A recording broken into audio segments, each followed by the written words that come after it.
Good morning student. तो आज का जो हमारा न्यू टॉपिक रहेगा माइग्रेशन। जैसा कि आप देख सकते हैं कि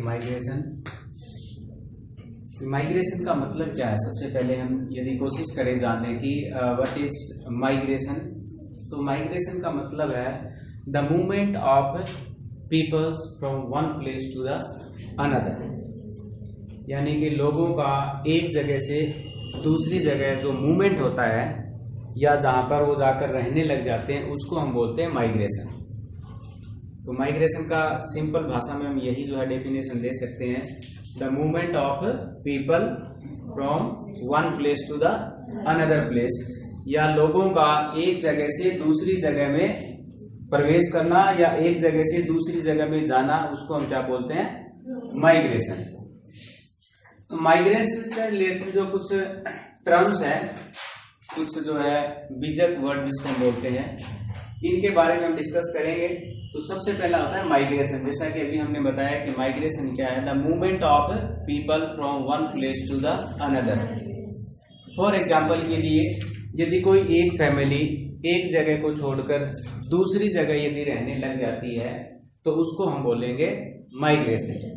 ठीक है, माइग्रेशन आप डेली आते हैं कॉलेज में पढ़ने के लिए अपने घरों से, अपने गांव से, तो इस प्रकार का जो माइग्रेशन होता है उसको हम डेली माइग्रेशन बोलते हैं। ठीक है।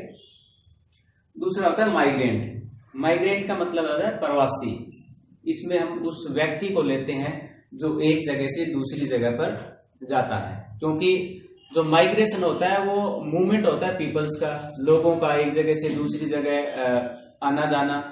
लेकिन जो माइग्रेंट में मतलब एक व्यक्ति, क्योंकि माइग्रेशन किसका होगा, लोगों का होगा, तो माइग्रेंट क्या होता है, migrant is that peoples which move from one place to the another place.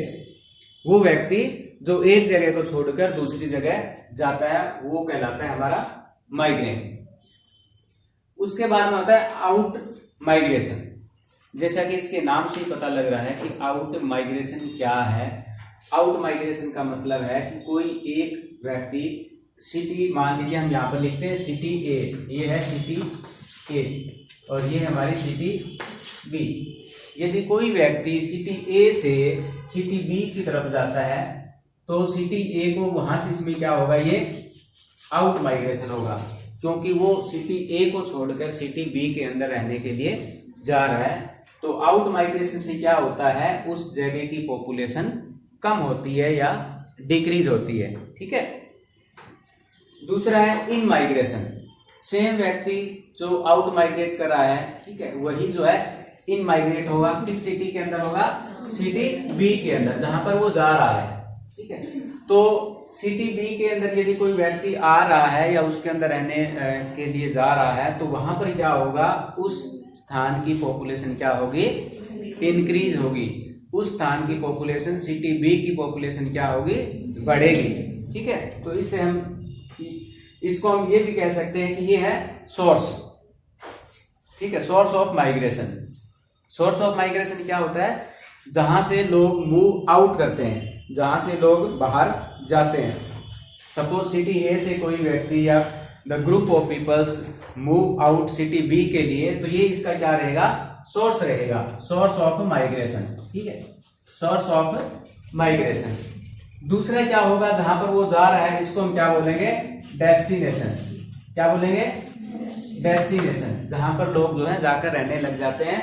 तो सोर्स ऑफ रीजन जहां पर होता है, source of region of migration होता है, वहां पर लोगों की जो पॉपुलेशन है या उस स्थान की जो पॉपुलेशन है उसमें कमी आती है, और डेस्टिनेशन के ऊपर जाते हैं तो वहां पर इसमें बढ़ोतरी होती है। ठीक है। तो ये दो टर्म्स भी आप याद रखते हैं कि सोर्स ऑफ माइग्रेशन क्या है और डेस्टिनेशन ऑफ माइग्रेशन क्या है। ठीक है। यहाँ से सोर्स का मतलब है जहां से लोग दूसरे एरिया के अंदर जाते हैं, डेस्टिनेशन का मतलब वो गंतव्य स्थान जहां पर लोग रहने लग जाते हैं, वहां पर जो है जनसंख्या बढ़ोतरी होती है। उसके बाद में है कम्यूटेशन।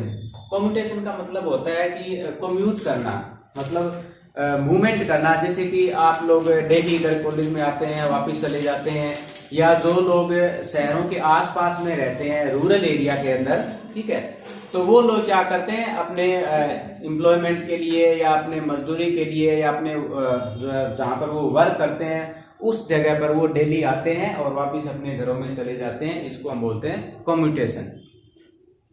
इसके बाद में एक इसमें वर्ड आता है स्टेप वाइज माइग्रेशन।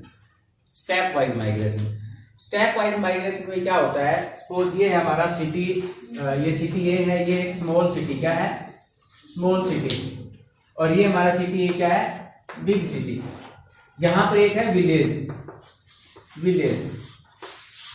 तो लोग क्या करते हैं स्टेप वाइज में क्या होता है कि एक गांव को छोड़कर सबसे पहले वो क्या है स्मॉल सिटी के अंदर माइग्रेट कर जाते हैं, ठीक है, और स्मॉल सिटी से फिर क्या है वो बिग सिटी की तरफ माइग्रेट कर जाते हैं। तो इसको हम बोलते हैं स्टेप वाइज माइग्रेशन। गांव को छोड़कर एक छोटे शहर में, एक छोटे शहर को छोड़कर थोड़ा बड़े शहर में, और बड़े शहर से फिर और बड़े यानी कि मेट्रो सिटी के अंदर जब लोग रहने लग जाते हैं तो इसको हम बोलते हैं स्टेप वाइज माइग्रेशन, ठीक है।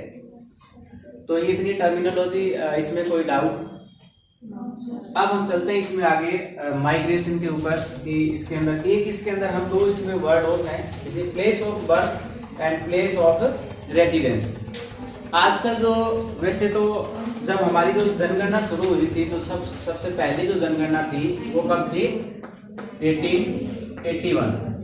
ये एक सक्सेसफुल जनगणना थी, सेंसस थी, ठीक है, यानी कि पूरी तरह से कंप्लीट हो चुकी थी। वैसे यदि हम बात करें तो 1871 के अंदर शुरू हुई थी सबसे पहले, जो एक अनकम्प्लीट थी, अनसक्सेस रही थी, लेकिन 1881 के अंदर जो हमारी सेंसस थी वो एक कंप्लीट सेंसस थी।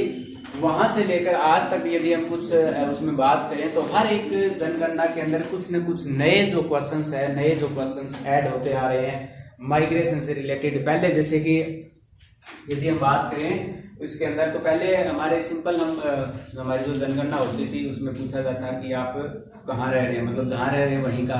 बाद की जनगणना में ये पूछा जाने लगा कि आप यहाँ कितने सालों से रह रहे हैं, ठीक है।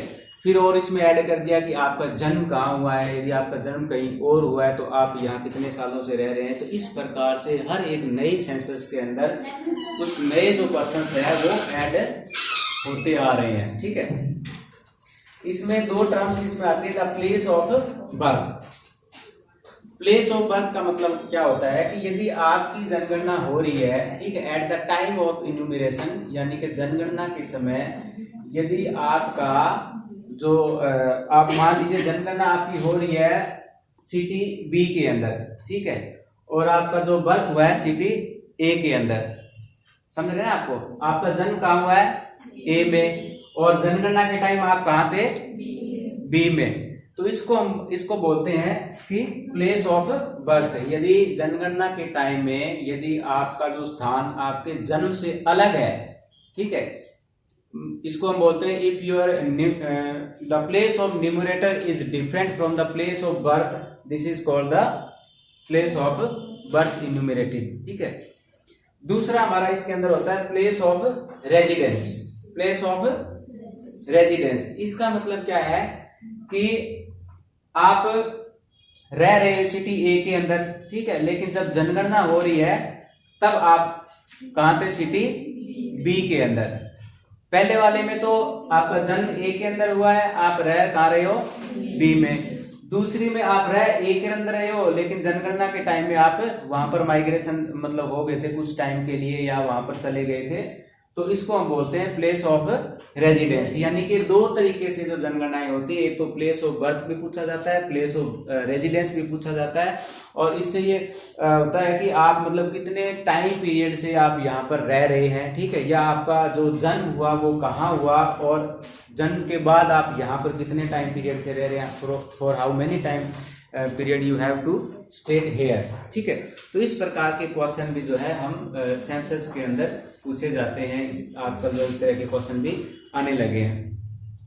इसके बाद में हम चलते हैं कि जो माइग्रेशन होता है उस ये है इसका माइग्रेशन का क्लासिफिकेशन। क्या है क्लासिफिकेशन? माइग्रेशन का क्लासिफिकेशन यानी उसका वर्गीकरण। यदि हम माइग्रेशन के वर्गीकरण की बात करें, क्लासिफिकेशन की बात करें, तो उसको हम क्या कई आधारों पर क्लासिफाई कर सकते हैं, ठीक है।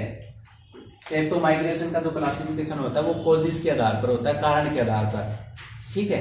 कारण क्या हो सकते हैं? सोशल या इकोनॉमिकल। फॉर एग्जाम्पल के लिए आप कहीं रह रहे हैं, कहीं पर सोशल कन्फ्लिक्ट हो जाए, ठीक है, या आप उससे सोसाइटी के अंदर जो अपने आप को एडजस्ट नहीं कर पाते हैं, तो you have to be move out from that place, तो आप उस जगह को छोड़कर दूसरी जगह रहने लग जाते हैं। इसी तरह से इकोनॉमिक कारण भी हो सकता है, यानी कि आर्थिक, आप जहाँ पर रह रहे हैं वहाँ पर हो सकता है आपको कोई एम्प्लॉयमेंट ना मिले, या आप वहाँ पर आपके सोर्स ऑफ इनकम ना हो, तब भी आप वहाँ पर जो है उस जगह से माइग्रेट कर सकते हैं, ठीक है। तो ये है कॉजेज के आधार पर सोशल, इकोनॉमिकल, ठीक है। दूसरा हमारा आता है इसके अंदर ड्यूरेशन, ठीक है। ड्यूरेशन का मतलब होता है टाइम पीरियड के हिसाब से, ठीक है। तो आप यदि कहीं माइग्रेट कर रहे हैं तो ड्यूरेशन हमारा एक शॉर्ट भी हो सकता है और लॉन्ग ड्यूरेशन भी हो सकता है, ठीक है। लॉन्ग ड्यूरेशन के लिए मान लीजिए आप कहीं बिजनेस कर रहे हैं, कहीं और जा रहे हैं, तो लंबे समय तक होता है। शॉर्ट के लिए आप हो सकता है कुछ दिनों के लिए, जैसे सीजनल माइग्रेशन होता है ना, जैसे कि जैसे हमारे यहाँ पर हार्वेस्टिंग के टाइम में, फसल की कटाई के समय में यूपी बिहार से लोग आकर यहाँ पर जो काम करते हैं, या दूसरे राज्यों के अंदर जो लोग जाते हैं, तो उसको हम बोलते हैं एक शॉर्ट ड्यूरेशन के लिए। इसी तरह से डिस्टेंस के अकॉर्डिंग हम बात करें तो वो क्या है, कम दूरी की या अधिक दूरी का हो सकता है। डिस्टेंस की बात करें जैसे कि हम हरियाणा में रह रहे हैं, ठीक है, तो हम यदि माइग्रेट करते हैं दूसरे एरिया के अंदर, तो वो जैसे एक सिटी से दूसरी, आप सिरसा से हिसार के लिए माइग्रेट करते हैं, तो दैट इज शॉर्ट डिस्टेंस। यदि आप यहाँ से फिर दूसरे राज्य के अलग सिटी के अंदर जाते हैं, तो इसको हम बोल सकते हैं लॉन्ग डिस्टेंस। तो डिस्टेंस के अकॉर्डिंग भी हो सकता है। तो ये हमारा जो माइग्रेशन का क्लासिफिकेशन था, जिसको कॉजेज, ड्यूरेशन एंड डिस्टेंस के अकॉर्डिंग हम क्लासीफाई कर सकते हैं। इसके बाद में फिर हमारा एक इसमें पॉइंट आता है कि इंडियन डायस्पोरा की यदि हम बात करें, कई बार ये क्वेश्चन भी पूछ लिया जाता है कि माइग्रेशन के कारण क्या है और इंडियन डायस्पोरा के बारे में आप बताएं। तो इंडियन डायस्पोरा का मतलब है कि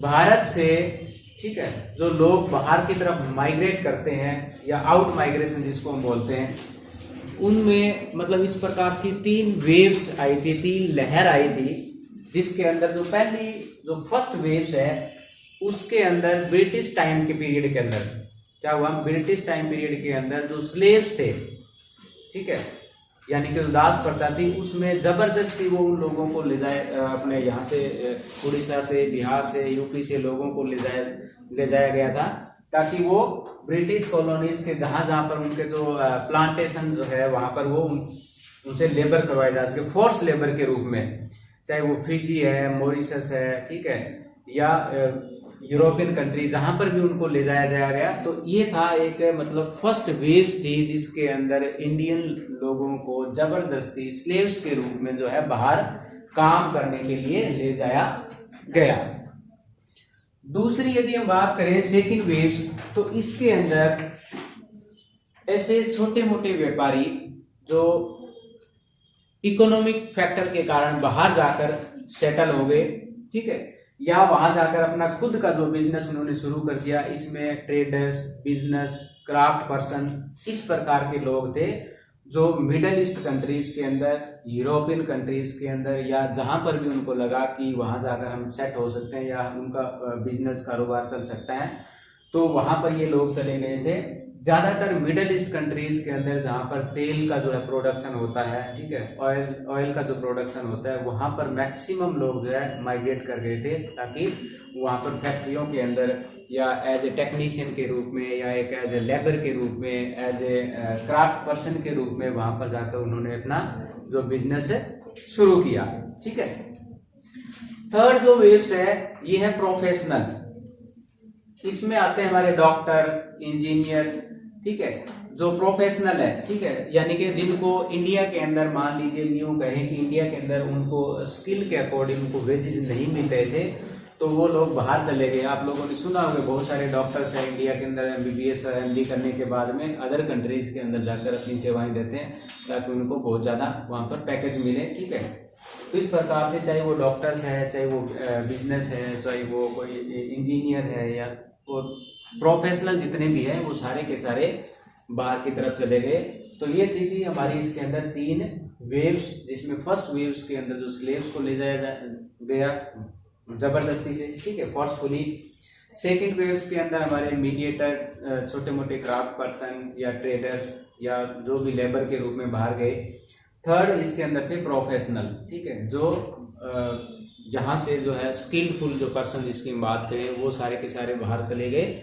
और इसके अंदर जो ये ज़्यादातर ऑस्ट्रेलिया की तरफ या इसके अंदर वेस्टर्न जो कंट्रीज है जिसमें यूरोप है, अमेरिका है, वहाँ उन देशों के अंदर ये लोग जो है माइग्रेट कर गए।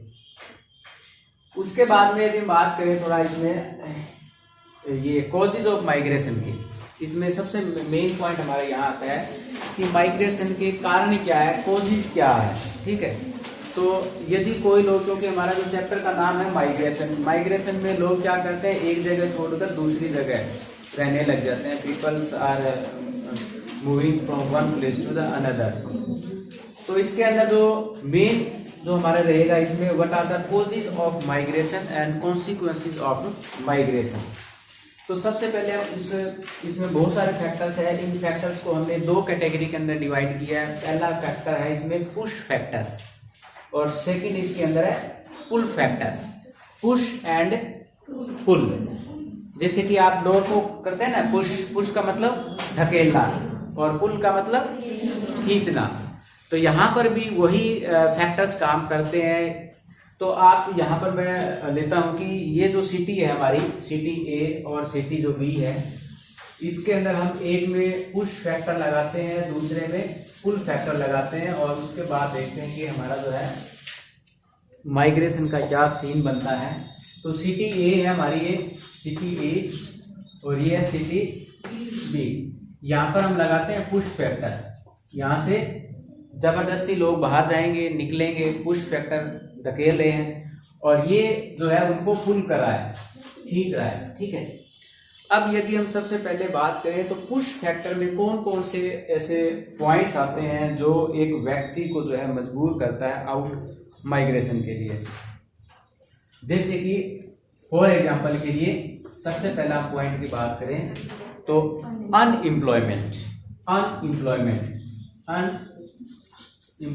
ठीक है। अनएम्प्लॉयमेंट का मतलब क्या है, बेरोजगारी, ठीक है, या वहां पर उनको जो है रोजगार नहीं मिल पाता है।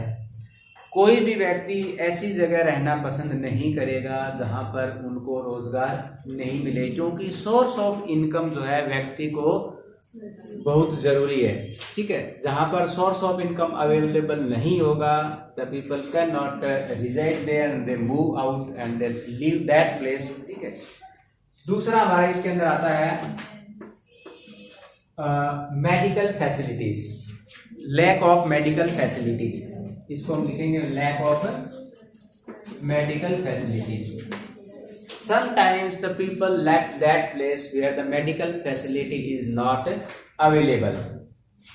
For example के लिए हम घरों में रहते हैं, ठीक है, चाहे हम सिटी में रह रहे हैं, चाहे हम रूरल एरिया के अंदर रह रहे हैं, कोई सीरियस प्रॉब्लम हो जाती है, यदि हमें वहाँ पर जो मेडिकल फैसिलिटी नहीं मिल पाती है, ठीक है, तो हम क्या करते हैं, उस जगह छोड़कर ऐसी जगह रहने लग जाते हैं जहाँ पर मेडिकल फैसिलिटी हमें मिलती है, अवेलेबल होती है, गवर्नमेंट प्रोवाइड करवाती है।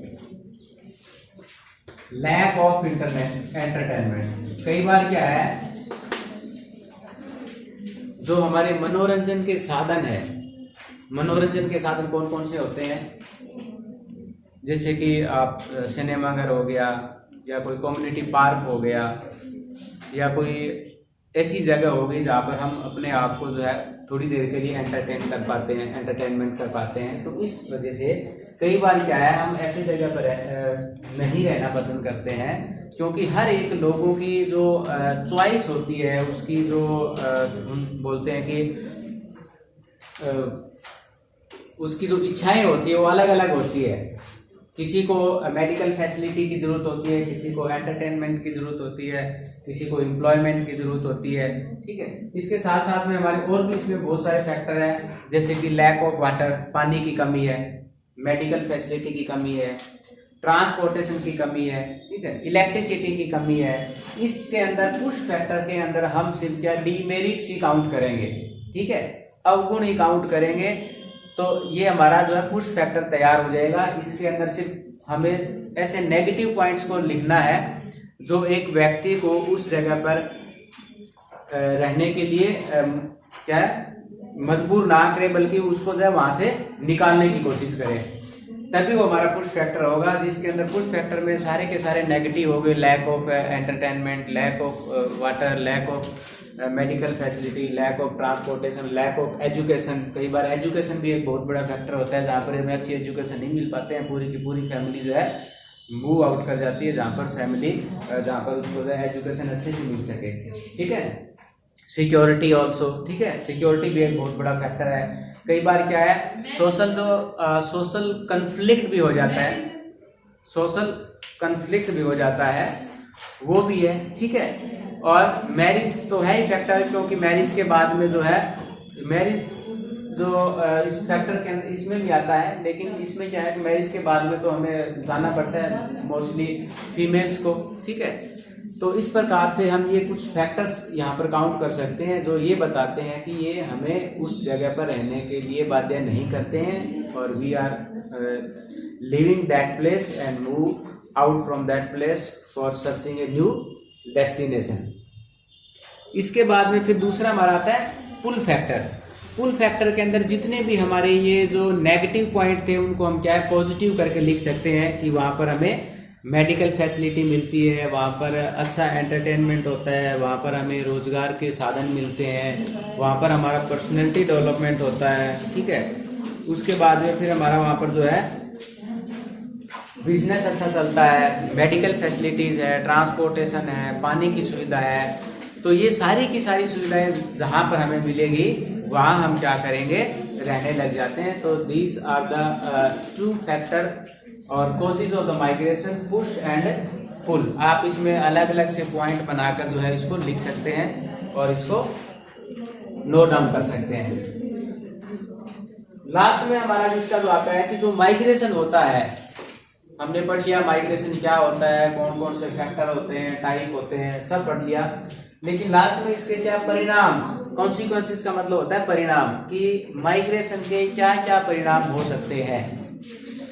परिणाम की बात करें तो इसके अंदर एक डेमोग्राफिक जनाकांक्षी जिसको हम बोलते हैं, इकोनॉमिक यानी कि आर्थिक हो सकता है, सोशल यानी कि सामाजिक परिणाम हो सकता है, और चौथा हमारा हो सकता है इन्वायरमेंट यानी कि हमारा पर्यावरण से रिलेटेड। तो अब इनको हम वन बाय वन डिस्कस करते हैं। पहला हमारा इसके अंदर रहेगा डेमोग्राफिक, जिसको जनाकांक्षी हम बोलते हैं।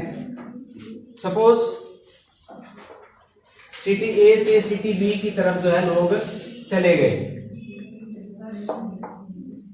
ये मान लीजिए हम लेते हैं एक बड़ी सिटी लेते हैं जहां पर अलग अलग डायरेक्शन से लोग आकर यहाँ पर रहने लग जाते हैं।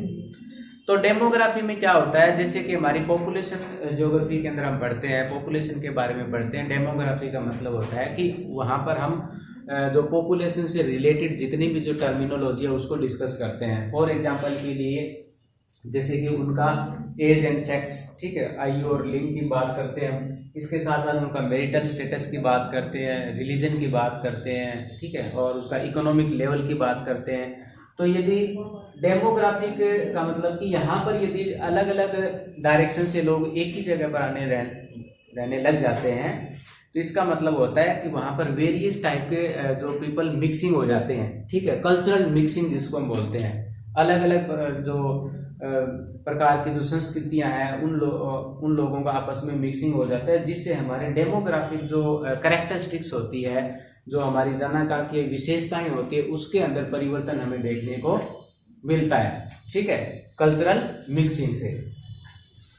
दूसरा हमारे इसके अंदर है इकोनॉमिक फैक्टर। इकोनॉमिक की यदि हम बात करें, कॉन्सिक्वेंसेस की बात करें, तो जैसे कि मान लीजिए यहाँ पर तो हम यहाँ छोटा सा एग्जांपल लेते हैं कि जो लोग यूपी बिहार से मोस्टली यहाँ पर जो रहने लग जाते हैं, ठीक है, यहाँ पर काम करते हैं, चाहे हरियाणा पंजाब की बात करें, चाहे महाराष्ट्र की बात करें, अदर स्टेट की बात करें, तो वो वहाँ पर रहने लग जाते हैं। तो वहाँ वो क्या काम करते हैं, जो भी काम करते हैं तो उससे वो इनकम मिलती है ना, तो इनकम मिलती है, वो सेविंग करते हैं। सेविंग करने से फिर वो अपने घर को क्या करते हैं, वापस रेमिटेंस करते हैं। रेमिटेंस मतलब वापस उसको भेजते हैं पैसा। मान लीजिए हमारे इंडिया से बहुत सारे लोग हैं जब इधर पंजाब से कनाडा के अंदर रहते हैं ना, तो जो भी इंडियन पीपल दूसरी कंट्रीज के अंदर रहते हैं, यदि वो वहां से कुछ पैसा इंडिया के अंदर भेजते हैं, अपनी फैमिली के लिए भेज रहे हैं, तो वो इंडिया के अंदर आ रहा है, तो इससे क्या होता है कि उस कंट्रीज की जो है इकोनॉमिक ग्रोथ होती है कि नहीं होती है। आप मान लीजिए कल को जॉब लगकर बाहर चले जाओ, ठीक है, अलग अलग पोस्ट के ऊपर, बड़े बड़े मतलब पोस्ट के ऊपर आपकी पोस्टिंग हो जाए, आप अदर कंट्रीज के अंदर चले जाते हो, फॉरेन के अंदर चले जाओ, वहां से जो पैसा आप भेजोगे अपनी फैमिलीज को, तो वो फैमिली की जो इकोनॉमिक लेवल तो बढ़ेगा और साथ साथ में क्या होगा, उस देश का जो है इकोनॉमिक लेवल भी बढ़ेगा। और साथ साथ में जिस देश में वो रह रहे हैं, सपोज इंडिया के लोग इंडिया में रह रहे हैं, अदर स्टेट में रह रहे हैं, तो वहां पर भी वो चीजें परचेज तो करेंगे ना रहने के लिए। अब जहाँ रहेंगे, चाहे वो लैंड परचेज करें, कपड़े परचेज करें, खाने पीने की जो चीजें परचेज करें, तो उससे उनकी जो है उस कंट्रीज की परचेजिंग पावर भी बढ़ती है। तो इसको हम बोलते हैं इकोनॉमिक फैक्टर। दूसरा इसमें आता है हमारा सोशल यानी कि सामाजिक। सोशल की बात करें तो वहां पर जो है सोशल चेंज होने के काफी चांसेस होते हैं भी, क्योंकि माइग्रेशन जब आप करते हो, आप सपोज दिल्ली चले जाओ, दिल्ली गए ना आप लोग, दिल्ली गए हैं, नहीं गए तो आप कभी जाओ, देखो वहां पर हिंदुस्तान से अलग अलग कोने से लोग आकर रहने लग जाते हैं। अब आपकी जो यहाँ की जो सोशल जो कैरेक्टरिस्टिक्स है, सोशल जो हमारी कल्चर है, ठीक है, और वहां पर आप जाओगे तो वहां की बिल्कुल अलग हो जाएगी। हो सकता है आपके खान पान में भी चेंज आ जाए, आपके कपड़े पहनने में भी चेंज आएगा, आपकी भाषा के अंदर भी चेंज आ सकता है, ठीक है। तो माइग्रेशन से क्या होता है कि अलग अलग समाज के लोग एक ही जगह पर मिक्सअप होते हैं और वहां से उनकी फिर क्या सोशल चेंज उसमें शुरू हो जाता है। कुछ अच्छी बातें हम उनकी अडॉप्ट कर लेते हैं, ठीक है, कुछ गंदी बातें भी अडॉप्ट कर सकते हैं, ठीक है ना। जरूरी नहीं है कि सारी अच्छी बातें हम वेस्टर्न कल्चर को अडॉप्ट कर रहे हैं, इसी प्रकार से हम दूसरी सोसाइटी की बातों को भी अडॉप्ट कर सकते हैं। तो इस प्रकार से हमारे यहाँ पर भी जो सोशल चेंज आ सकता है, हमारे आइडियाज, हमारे विचार, हमारी टेक्नोलॉजी, हमारे सोचने का जो तरीका है उसके अंदर भी परिवर्तन आ सकता है। तो ये इस प्रकार से हमारे पास काफी जो चेंजेस हो सकते हैं सोशल कॉन्सिक्वेंसेस की बात करें। फोर्थ हमारे इसके अंदर है इन्वायरमेंटल, पर्यावरणीय जिसको हम बोलते हैं।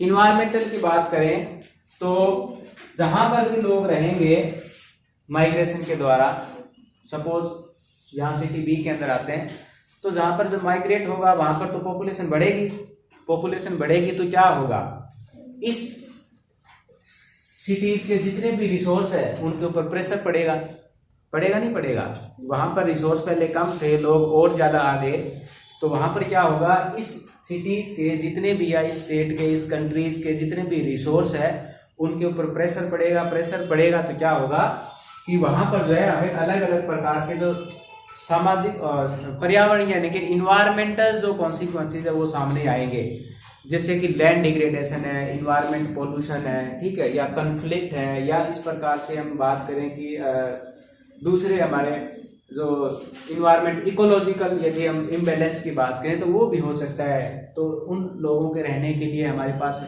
रेजिडेंशियल प्लॉट भी चाहिए। रेजिडेंशियल प्लॉट नहीं होंगे तो हो सकता है आसपास में जो फॉरेस्ट होंगे उसको हम क्लियर कर सकते हैं।